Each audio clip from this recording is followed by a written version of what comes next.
Brilliant.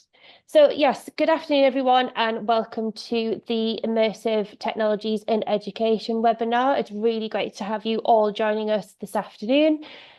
Please feel free as we go through all of the conversations, all of the discussion points, just to pop any questions in the Q&A button that you'll see at the bottom of the screen.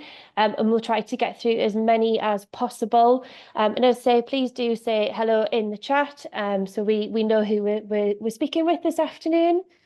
So just to say a little bit about us, so my name's Clare Nicholson and I'm the Partnership and Engagement Manager for Advanced Media Production, and I'm based out of the PROTO studio up in Gateshead in the northeast of England.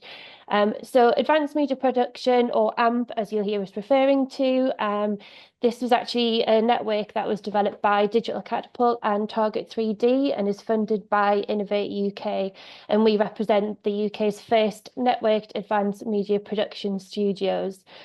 So for those of you that don't know who we are, what we do is we've got our studios based in the northeast and down in London. We offer access to virtual production, motion capture, photogrammetry, volumetric capture, and all things immersive, including VR, within our immersive labs. So as well as being sort of an R&D and a training centre, we do obviously also offer commercial studio. So this allows, whether we've got students or staff from our academic institutions, the ability to come and join us for that sort of second-hand learning experience where they can actually benefit from being on set with real live active projects. So joining us this afternoon, I'm delighted to introduce both Phil O'Neill from Gateshead College and Julian Alexander from the University of East London. And for the next sort of 45 minutes or so, we're going to be discussing their experience, their learnings, and also the impact of the work that they've done with AMP so far.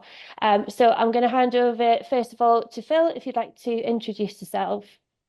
Hi, I'm Phil O'Neill. I'm head of the Department for Digital and Games at Gateshead College. At Gateshead College, we believe in producing students who have the employment edge, and that's something that we take a lot of pride in, and we work with AMP to achieve this. And so I'm heading up this relationship with Claire over in Gateshead, and hopefully today we'll be able to talk about what all the amazing things we've been doing. Brilliant. And over to you, Julian. Yeah, my name is Julian Alexander. I'm a senior lecturer in film here at the University of East London. I'm a graduate of Leeds Beckett University, where I did my master's. So I think I saw someone from Leeds Beckett Uni. So say hey to the folks at the Northern Film School for me. Yeah, and so we kind of, or I kind of specialize in bringing innovative teaching methods to the film school that we have here, kind of really blending practice and theory, and trying to really just to have more fun, because filmmaking is an enjoyable process. And very recently, we've started kind of playing around with immersive production, mocap, and things of that nature. And that's how we got together with Target 3D and Claire, and continuing to build ideas and create immersive, fun experiences for our students. And so I can't wait to talk more about that. That's great. Thank you both so much. And thank you for joining us this afternoon. Really, really appreciate it. So just to kind of build on what you were saying there, Julian, do you want to just tell us a little bit more about the projects and the work that you've done with AMP so far? Absolutely. So it kind of kicked off. There was a PhD student that we were working with that was doing a mocap film. And, that was what they came in to do. And we were having a lot of trouble trying to figure out how to, support the practical side of creating a mocap film without mocap facilities. And that's where I kind of came in, and I was helping him direct as like the film teacher here. So he asked me to join him in the process. And although I had no idea what I was stepping into, it was so much fun. We actually ended up using phones to try to do like volumetric and mocap, and very quickly we realized that was not working. It was quite frustrating. And that's when we stumbled across AMP and Target 3D, and they invited us into their space.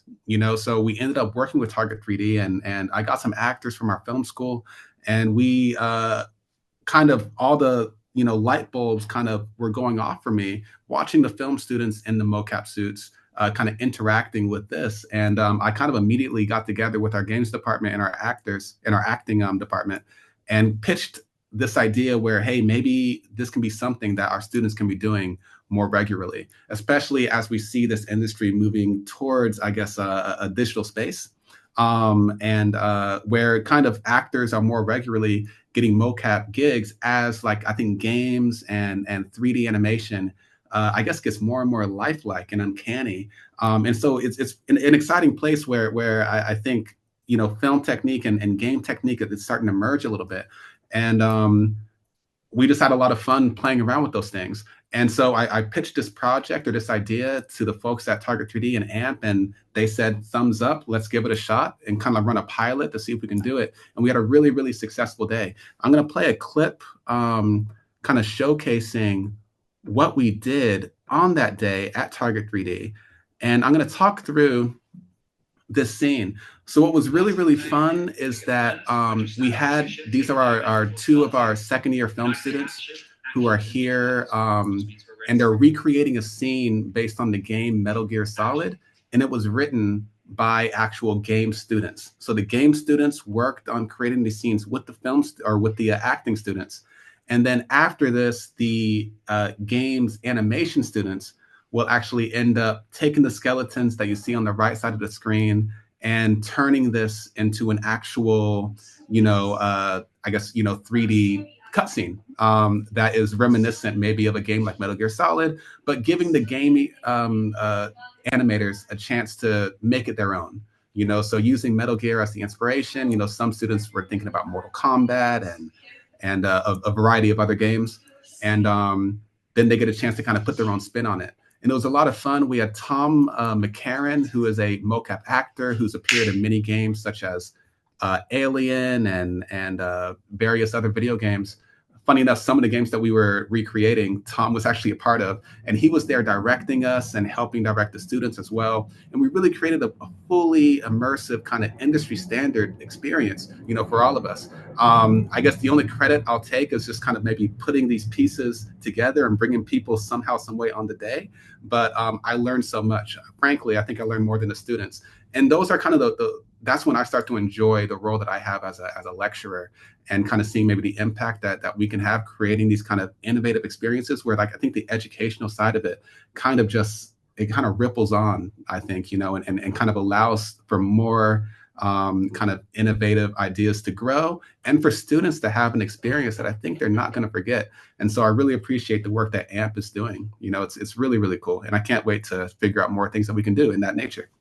That's brilliant, Julian. It's so exciting to hear kind of your first experience and also your students, you know, their first experience using the facilities. And I think, you know, you've said a few key words there around sort of being inspired, that chance just to play and experiment. And that's very much kind of what we as a, you know, a facility, a studio, you know, that's what we're here to do. It's that education piece, it's the inspiration, it's also just the opportunity for people to come in and play in the studio, because you have to play to understand the bigger picture and kind of what that means and how sort of workflows and everything come together. And that kind of leads me really nicely on to Phil and a project that we're coming in the next 2 weeks, our second round of the collab project. So Phil, do you want to explain a little bit about that?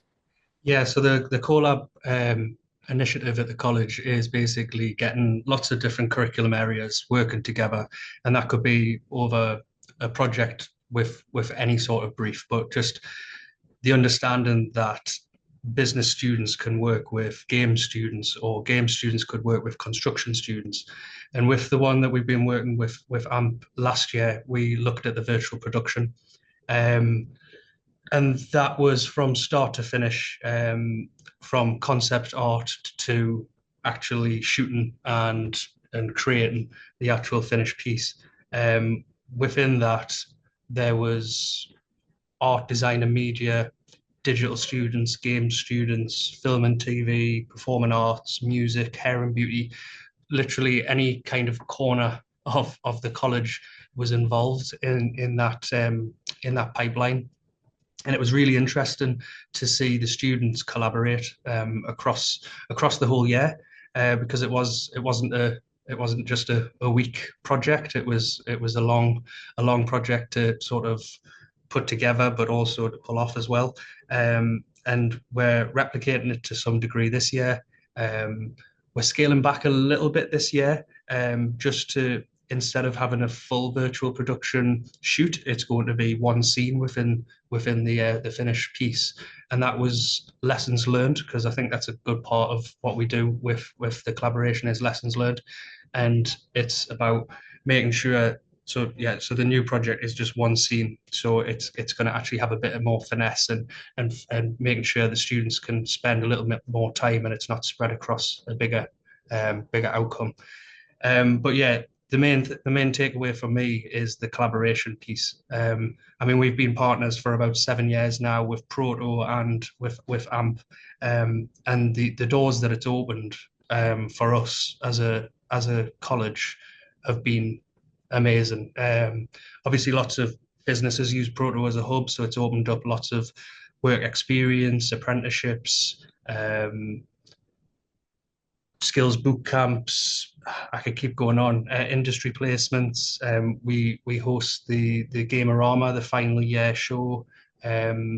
Lots and lots of different things that we do with yourselves. Ant and Deck. Obviously, I'm from the north. I've got to mention Ant and Deck at least once. It's my quota. So Ant and Deck making it in media, which is an amazing course for those who are not in education at the moment, and trying to get them a pathway into the media industry. So lots and lots of projects going on. The collab one is one of them, and it's probably one of the biggest we do. But there's lots more projects on the horizon, and would only be possible with this partnership. Cheers, Phil. I think, again, kind of one of the key things from that is, as you said, it was the learnings. So that kind of relates back to what we were saying before. And it kind of leads me really nicely on to kind of the advantages of staff, lecturers, the technicians, even within, the different academic institutions. Like, it's a huge benefit for them to be able to access and have those training sessions with us in our team as well. Julian, do you want to just talk through, I know you said that you learned so much from your experience of being in on that project. So what were kind of the key learnings for you, and what you might change next time, and what you would keep the same? Yeah, absolutely. No, it was well, it really just comes from my own naivety around mocap and digital spaces. I did see a question from Ben, I think it was, around that stuff, and I was kind of laughing to myself. I was like, man, I have no idea what you're saying, so like in terms of, I can't answer your question when it comes to what they're using, and that's where the collaborative piece comes in, right? I'm a filmmaker, I'm a writer director mainly. The gentleman inside Tunji from Boston College, or from Boston University, I've worked with him, and he's taught me at Leeds Beckett University as well. And I'm a director, and he, when I've worked with him, man, he's speaking French to me, another language I don't know, and it's just really cool because it's that trusting of things. And so when I'm working with the gamers, they're kind of telling me what they need. I'm kind of helping direct the scenes and do those things because that's what I know. I know how to tell somebody to move a certain way. That's one thing I can bring to the table, even if I don't know how it's supposed to look at the end of the day. And then I trust my colleagues in games to help finesse that and let me know if I'm doing something a little iffy. And I think from the mocap perspective, what was really fun for me is kind of learning how to direct a new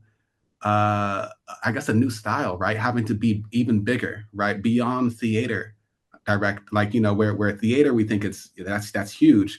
And this was larger than life, I guess beyond, and so directing into the digital space where you really have to be extra creative about the world, I guess, that you're asking your performers to interact with, because they're supposed to hold up an object, but the object is some weird thing with a bunch of dots on it, and they have to act like it's something important. Just adds a new challenge, I think, to also our performers. And so I think for me, my biggest takeaway was recognizing the I guess endless potential for learning opportunities here in this space, and I think that was really cool. And also, as a lecturer, knowing that it's also okay to be not knowing in front of the students, right? Where we can kind of sit there and I can be like, man, I have no idea what's going on. And the students are like, yeah, me neither. And kind of just supporting them in that way where it's like, cool, well, I'm going to show you maybe best practices on how to learn something as well. And I think that's a real privilege to be in, where you're not, I guess, pressured to know everything at the same time, and where the students are also okay with that because they recognize that this is, I guess, technology that's constantly evolving. So that was really cool. And I think from Phil's point about like that idea of less is more as well, where I'm thinking like I need to make a huge production, every student needs to do everything. So if I were to do something differently next time, it's definitely, I think maybe building a larger collaboration amongst the students, or not making the scene so complicated. That's for sure. Because also now our animation students have one heck of a job to do when it comes to cleaning up the data, just because, we have some scenes where people are running around and rolling on the floor and stuff. And of course, you look at the data, and those of you that are involved with animation, it gets all crazy. So it's a lot of fun. But again, more learning opportunities. It gives the teacher a chance to teach them how to clean up data. So whether we're doing something amateur like ourselves, or these are issues that the professionals have as well. So really, really fun, and just endless learning opportunities is my biggest takeaway. Right, and talking about kind of the cleansing of the data, there's a question there as well from Darcy. So, do the students do the cleaning, retargeting, and animation after the motion capture? And yes, they do. Again, that's part of the learning process, and that's where they can take that away. That can be their project, and that's what they can adapt it. And even if they're getting scanned in our photogrammetry, they can get their 3D avatar there, and then they can go and do with that what they want as part of their wider project. In terms of, as well, you were saying before about Ben's question. So I'm not technical, and apologies if I haven't got any of these technical terms right. But we will be having a bit of a more kind of deeper dive into more technical sides of the process, with your students and things afterwards, as part of our wider series. But we've got some of our technical colleagues on from Target 3D, but my answer is going to be FBX files, but please do correct me if that's wrong, Ryan. I know you're listening. But yeah, I mean, Phil, have you come across sort of any of the work that any of your students have done where they've actually sort of taken, whether it's the photogrammetry images or whether it's their mocap data? Have you got kind of any examples that you might be able to talk about?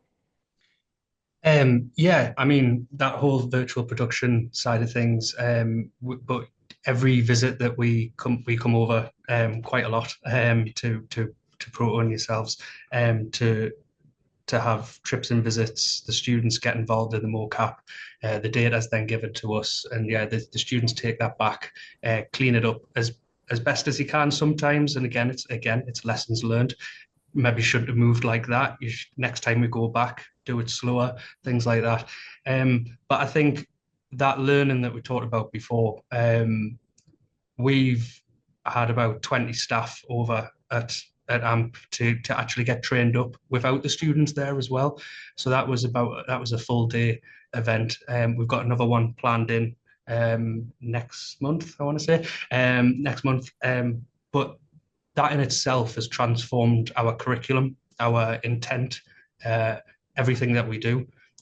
So our approach to everything. So our games course now, it started probably 6 years ago as a games design course. It's developed into games development and programming and things like that. And now we're splitting it into two halves, and it's going to have an animation VFX route and a development and virtual production route.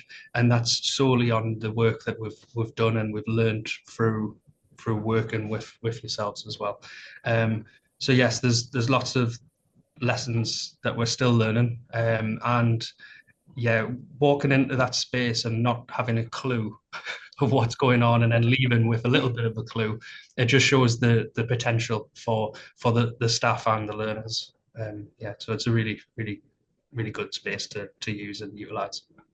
Brilliant. And that's absolutely right. The more that you're in, the more that you're doing different projects, the better understanding, the upskilling, of the lecturers, those teaching staff. So ideally for us, the more you come in, the less you need us. And then that means that we're actually doing our job right. We're doing that on, on project training. We're giving you all of the tools that you need. So where you literally could come in, hopefully we just turn the lights on and then you guys just run with it. That's, that's us doing our job right, if that's kind of what that end result will be. Sorry, Julian, was there something, sorry, did you want to say there? Oh, no, no, no. I was just gonna, follow up too off of what Phil was saying, and I think the other thing that really helped us is also what you were just following up on, Claire, with, but having that industry person, in the room, that can help, move things along. That's what we had, and it was a real privilege, because without a person like Tom, who comes from a mocap directing background, and we would have not have finished or completed many of our scenes. Because he came in and we had our blocking, and he came and he was like, you know what? Yeah, this is not going to work. Your animators are going to hate you. And so if we want a successful scene, this is what you have to do, which is honestly, the role that I tend to have, when I walk into a film set, or if I'm helping out mentoring some sort of, film production. So again, that was really, really amazing. And but yeah, every time we come back in, you can come in with a bit more confidence. And I know so much more now the next time that we have that experience. That's brilliant. And just looking at a couple of the questions coming in as well. So from Elaine, so do you do lesson plans and packages? I'm going to name drop Ryan again, but Ryan's from Target 3D and he's our head of curriculum as well there. So we can actually work with the different departments within different subject areas to actually either create a brand new sort of module or curriculum around using this type of technology, or how we can sort of modify what you already have in place so that we can have those little snippets also. As part of kind of the follow-up information that we'll send around after the webinar, we'll sort of give some examples of that. We sort of more information around that, and there is also the opportunity to kind of book in some time where we can just kind of chat through if you've got an idea in mind already. So yeah, absolutely, we can work with you to create those lesson plans and different curriculum packages as well. So quite a good segue really onto kind of skills. I mean, skills is such a hot topic with any industry, any kind of discipline within our universities, within our schools, within our colleges. And it was really interesting because this was really good timing actually, but there was a career tech report that was released yesterday, which was sort of headed up by DCMS and the Royal Anniversary Trust. But ultimately, I'll share the link to the report in a sec. But the main kind of focus is, how the fusion of emerging technologies and the creative industries can transform the UK's approach to skills, innovation, and business. Just kind of scrolling through it yesterday, kind of one of the key things that I picked out was under skills, we must integrate creative and technical subjects into the curriculum from the earliest years possible. Colleges and unis must actively collaborate with industry to anticipate tomorrow's challenges, not just today's. Lifelong learning must evolve so professionals can adapt and thrive in these new markets. And I think that's exactly what Julian and what Phil are doing already. You're already actively collaborating with us, you're already learning, we're already kind of providing you with access to these emerging technology facilities. So it just aligns really, really well with what we're discussing today and what we'll continue to discuss as well.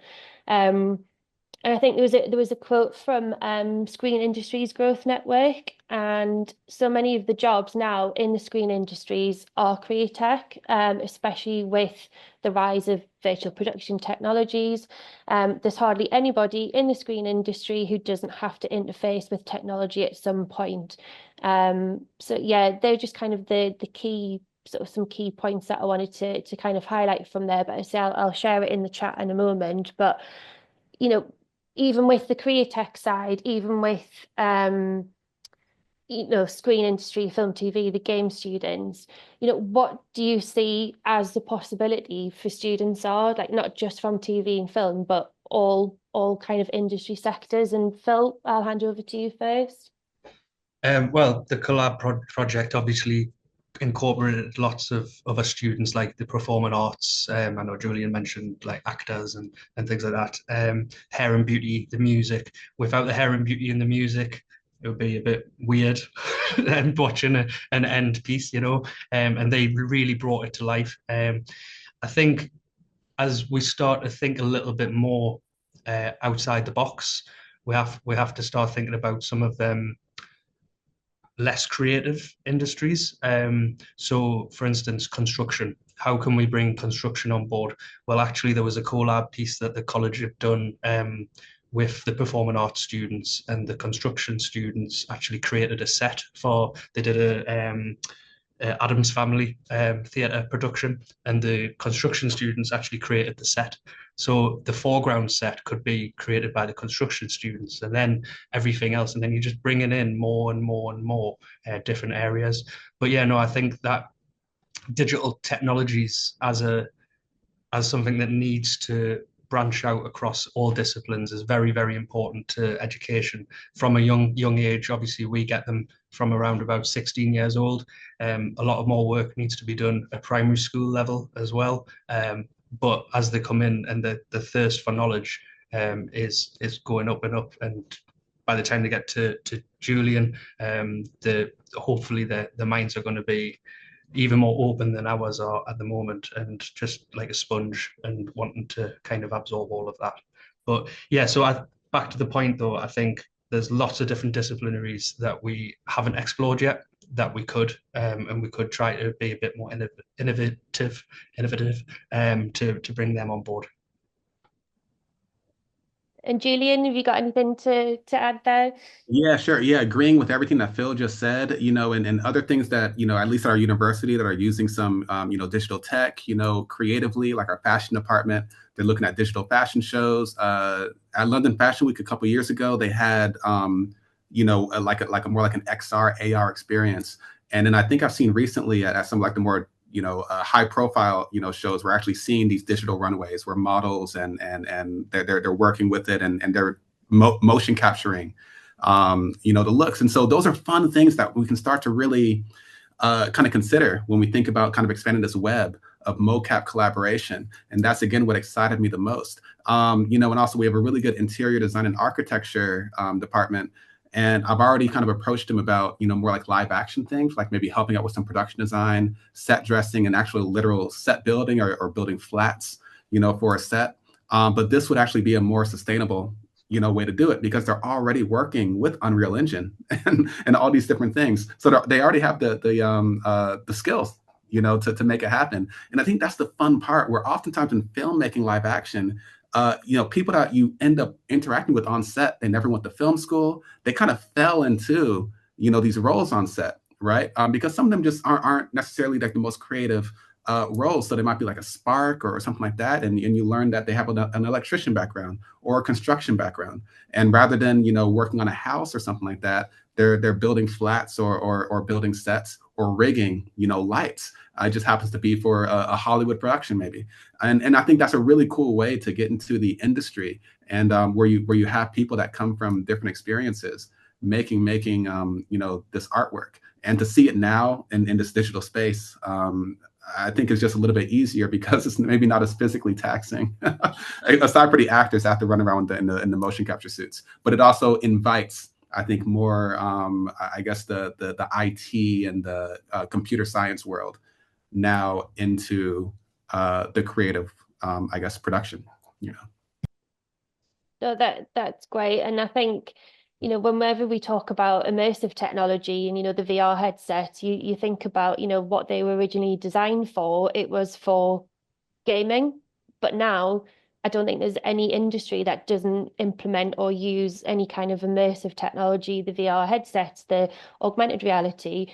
And we kind of see that happening with this type of emerging tech that we've got. And that's where, like, the collab project that we do with Phil it's a great story to tell about that sort of, that crossover of the different disciplines. Because in a day-to-day general day-to-day in a college, when would hair and makeup work with game students?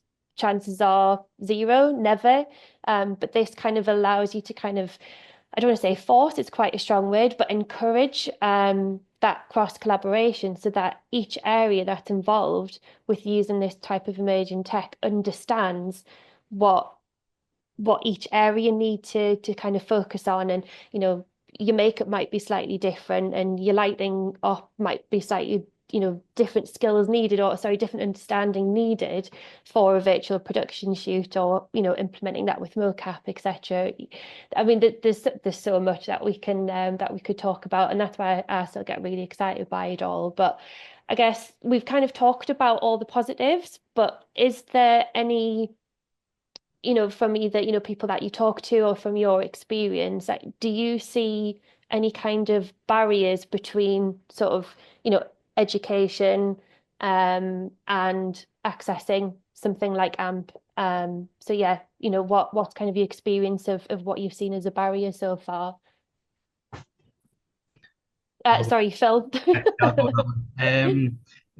I mean, everyone's barrier is time, isn't it? And it's trying to work out how you can project manage something to align with a curriculum that has its own demands, potentially exam-based, or they might have a final major project or at university dissertations and things like that.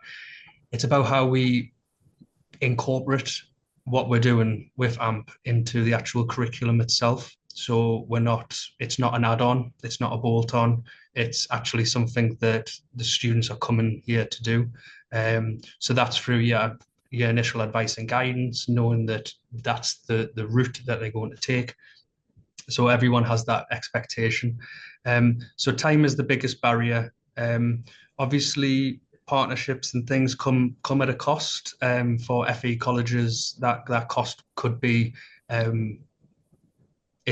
I don't see it as that expensive because of the reward. So the reward for us, the impact is, 70% of our T-level students have industry placements with either associates or doors that were opened because of the partnership.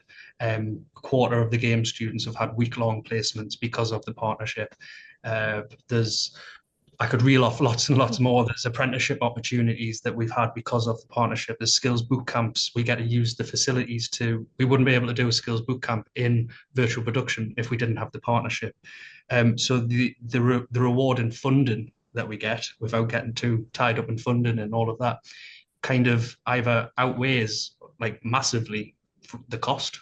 So it's about being a little bit clever with that, okay, I'm going to have to pay this, but then if I pay that and use it properly, what are the benefits? And the benefits to us is that the main benefit for me is that students leave closer to the job market with technical ability that massively surpasses any of their peers at level 3. So level 3 being A-level equivalents.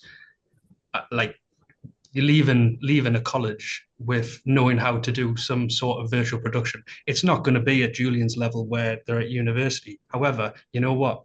They're biting at the ankles.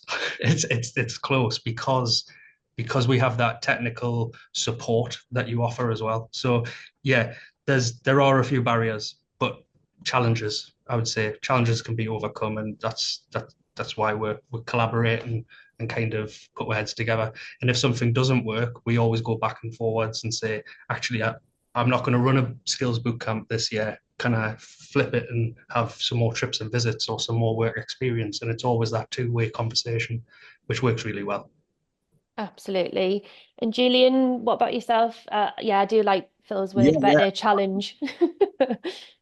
Absolutely. Yeah, well, I was going to say, Phil, I mean, based on what you're describing, your level 3s sound really incredibly advanced. I think it's amazing what you're doing, and I know that they're next level. You'll give us a run for our money, when it comes to what we're doing, because those experiences are so valuable. And one day on a film set like that, or a mocap set, frankly, can be worth more than, or can be more impactful than one term. Doing this stuff, just because you get so much from that, and it's really exciting what you're doing. Really, I'm stoked for your students.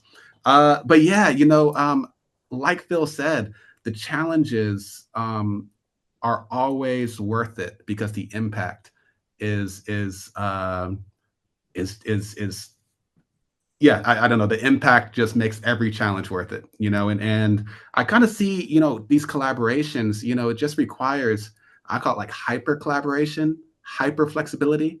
There's kind of no room for implacability when you're doing these things. And I kind of have collaboration at the center of my practice. My fire alarm is Fire going off in alarm. our building. I'm going to finish my statement before they kick me out. So sorry. So hyper collaboration is at the center of my practice, and that's just so important because we always have to give and take just a little bit. But again, the ending idea, the ending concept, whatever we're working towards, is most valuable for the student experience. So I'm totally happy doing anything that I can to make sure the students get onto set. I'm hoping I get the sentence out in a way that makes sense because I'm distracted. But I yeah, definitely. Yeah, I lost my train of thought. Julian, Sorry. I was just going to say, if you need to go, please do. I'm not going to force Well, you to stay on a webinar when the alarm's I'm going gonna off. find a place to be to finish out the rest of this conversation. Bear with me. Thank you. Okay, no problem.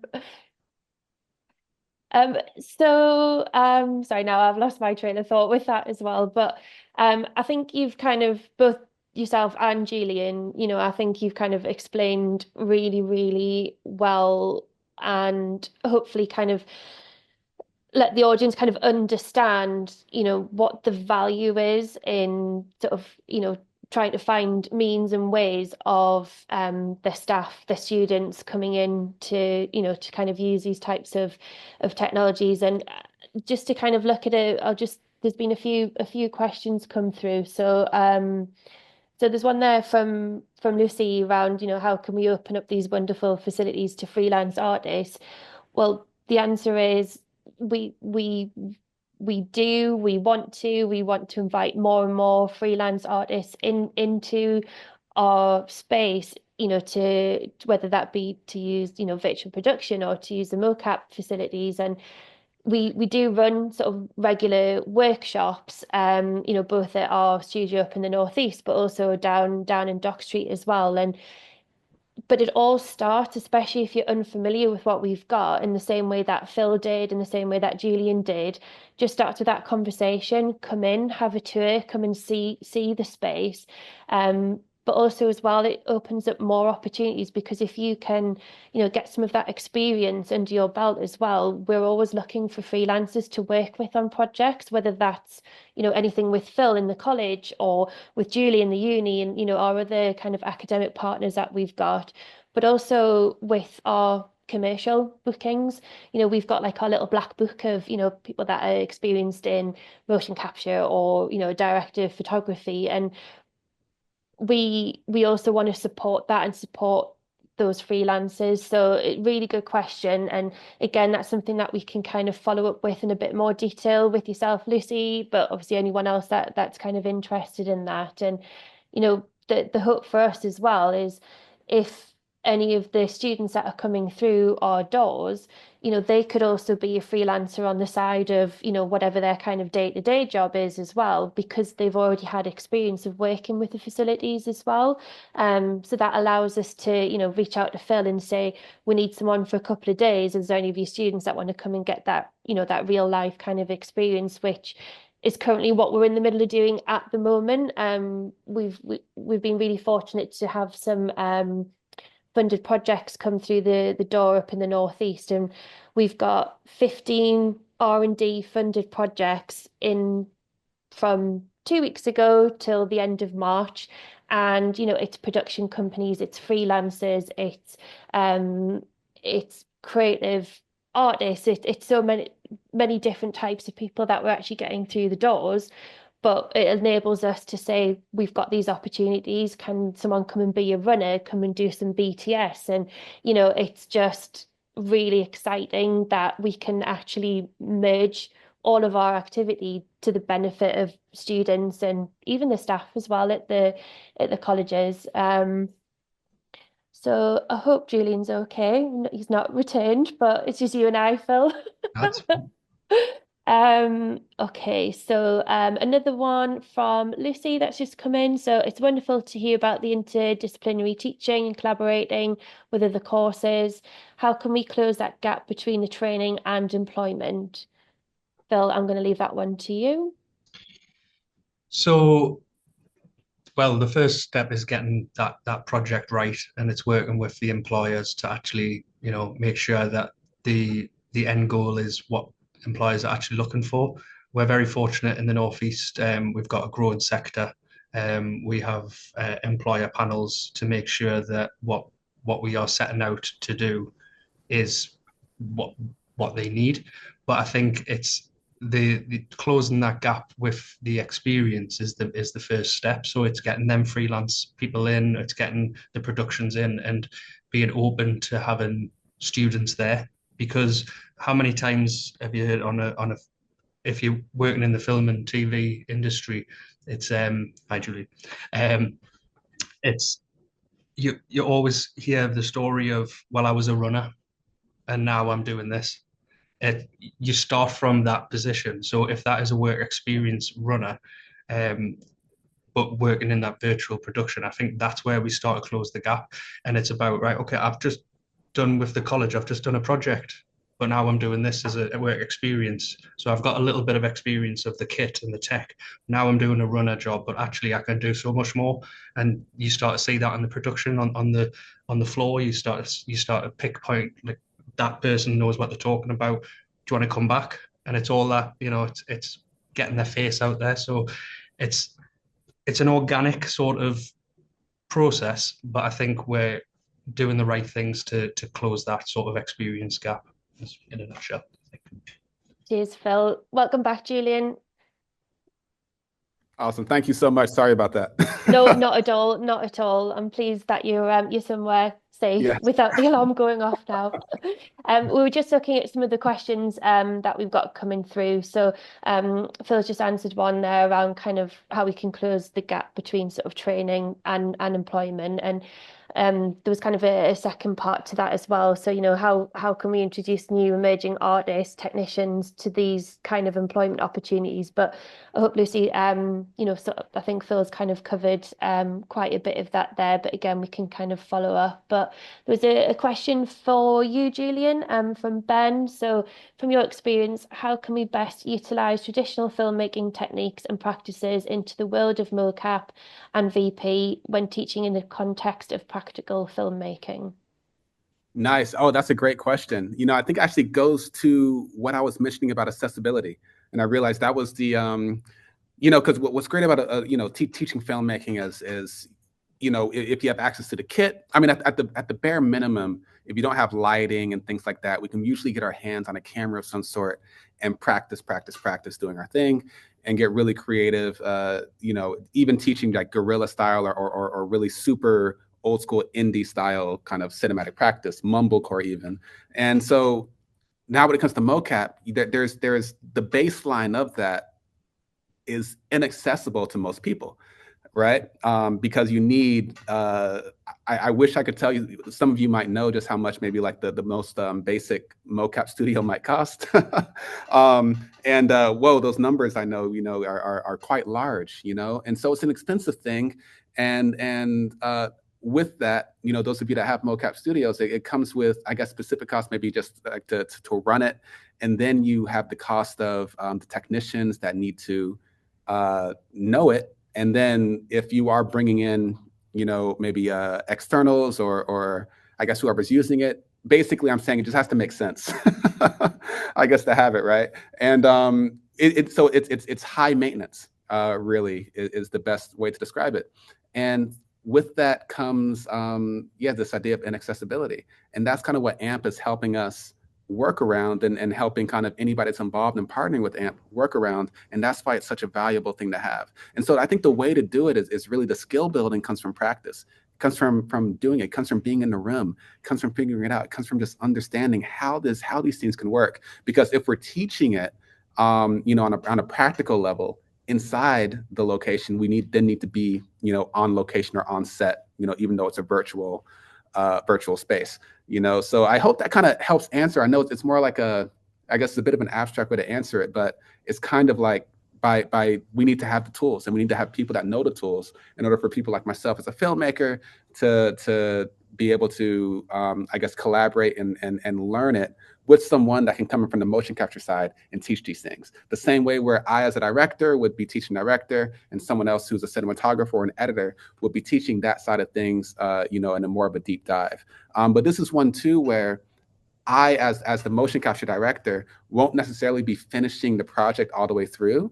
You know, that there's all those animated aspects of it that are a completely new skill set where I can come in and decide shots, you know, and be like, hey, you know, the camera should move like this, because in the digital world, I can kind of do whatever I want, which is like also really, really exciting.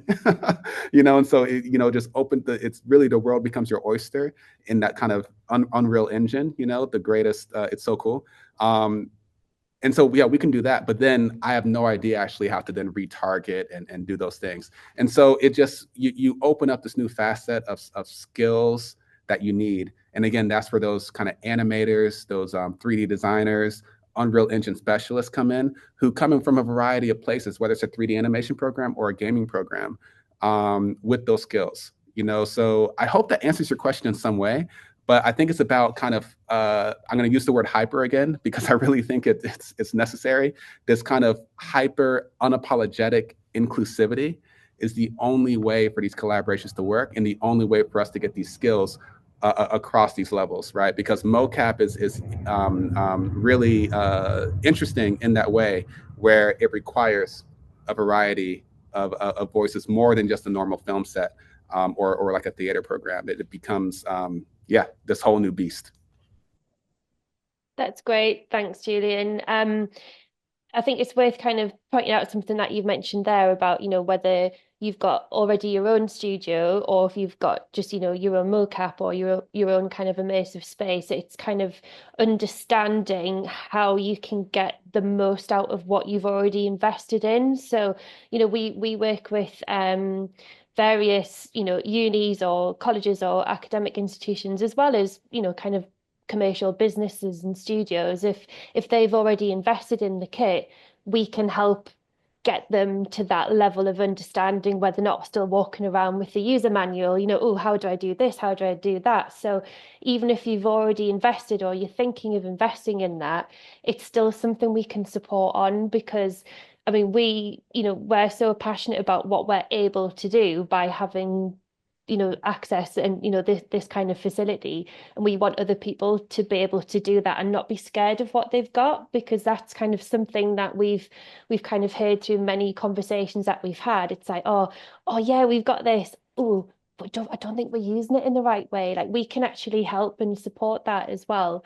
I'm just waiting for Phil to kind of say that they're going to now invest in all of this. But yeah, I know that you love us, Phil, and it's so great just to be able to, you know, all jokes aside, like, it allows us to help with your budgets as well, because, you know, as you mentioned, Julian, it's not a cheap thing. So we've made that investment so that we can support industry, we can support education, you know, we can do that. And I'm not sure, Phil, if you've got anything that you maybe want to add with that, or No, I think, like I said before, it's about, yes, there's an initial cost for the partnership sort of thing, but what you get back and what you can then create from funding streams is tenfold. So it kind of pays for itself and more, like I said, and the experience. It's the experience of the students at the center of this. So all money aside, yeah, what the students get is amazing. We are looking at creating some kind of virtual production space within the actual college, but that doesn't mean that, you know, we're not. It's more to so we can have more time to develop it. So we don't have 3 or 4 days. We've actually got months to develop it, and then we use the 3 or 4 days, and we're ready to go. But we're in a bigger space, and the students know what they're doing.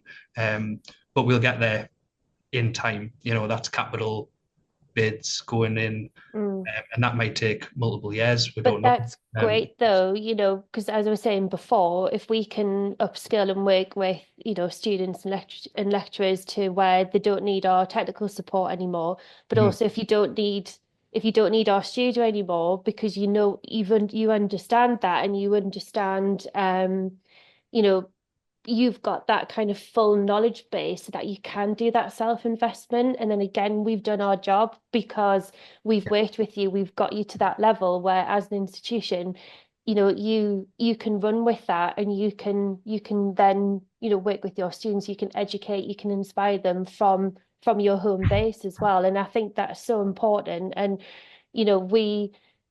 we just really, really value the opportunity of working with academic institutions that we can be part of their journey, we can be part of their story as well. And, we can just be really proud in the knowledge that we've been able to support and sort of see all these, fledgling VP supervisors or mocap artists, kind of coming out of college and uni. So um, we're getting very, very close to the end. I think we could obviously continue talking about this for all afternoon.